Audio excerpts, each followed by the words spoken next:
My name is Justin Hulsey. So, the world as we know it is going to come to an end in the year 2038. Now that's a bold statement, but bear with me. Some may remember the event known as Y2K, in which all of the computer systems in the world were just supposed to stop working. And this is due to how computers used to keep track of time. They would only store the last two digits of any given year because keeping track of two digits requires much less computing power than keeping track of four digits. Anyways, programmers were able to find a fix to the problem so that it caused as little damage as possible. However, it's all going to happen again, and this time it's more complicated and it's going to be much harder to fix. I'm a technology management major at Texas A&M University. So this type of thing, this type of problem, this information is really, really interesting to me. And I've spent copious amounts of time researching this, and I'm very happy to be able to speak about it. Because the year 2038 problem will destroy all computer systems made since 1970 at 3/14/07 on January 19th, 2038. Alright, so in the 1960s, an operating system known as Unix was created, and this operating system quickly became very, very popular. So popular, in fact, that most of the operating systems that we have today are built using Unix as a base and just expanding upon it. Unix has a system of keeping track of time. It's tracked every single second since midnight, January 1st, in the year 1970, which has come to be known as the Unix epoch.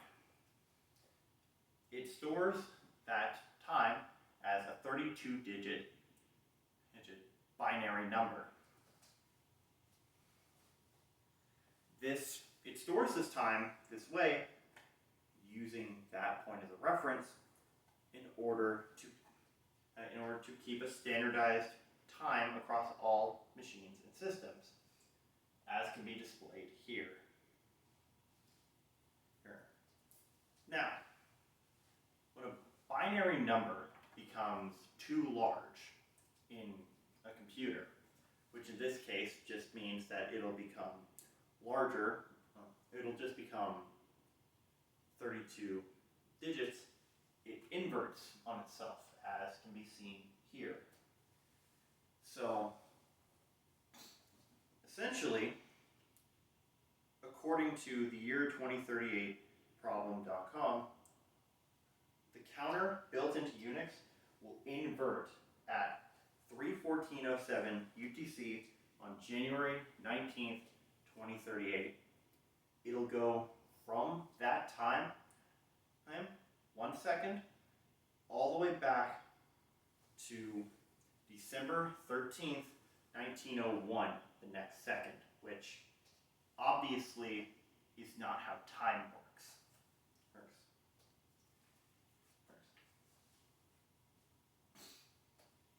Now, there are some operating systems and some programs that can survive this problem. And according to PCMag.com, switching to 64-bit computing solves the problem. Basically, what that means is that the computer systems would go from storing 32 digits to 64 digits, thus extending those systems' lifespans out to several hundred years in the future.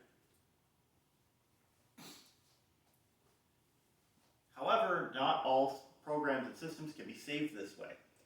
If, for example, a program is abandoned by its creator and its creator is no longer regularly updating it at the time of the inversion, well, that program will unfortunately be lost to time. Because of this,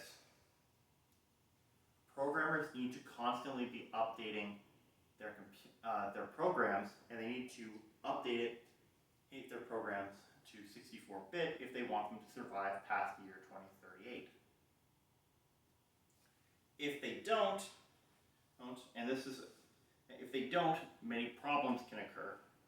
According to ScienceABC.com, some of the examples of things that can go wrong, and some of the things that can be messed up by this are embedded systems in factory machinery and transportation systems, such as those found in cars and airplanes.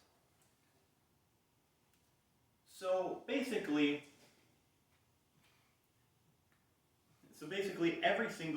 almost every single system in our world right now will be destroyed in about 15 years. But it's not. But despite the apparent bleakness, it's not. There is some hope. This will destroy all programs that are still using 32-bit computing and weed out all the ones that are not being updated anymore. Whatever the case may be, I'm positive that computer scientists will not let our computerized world die.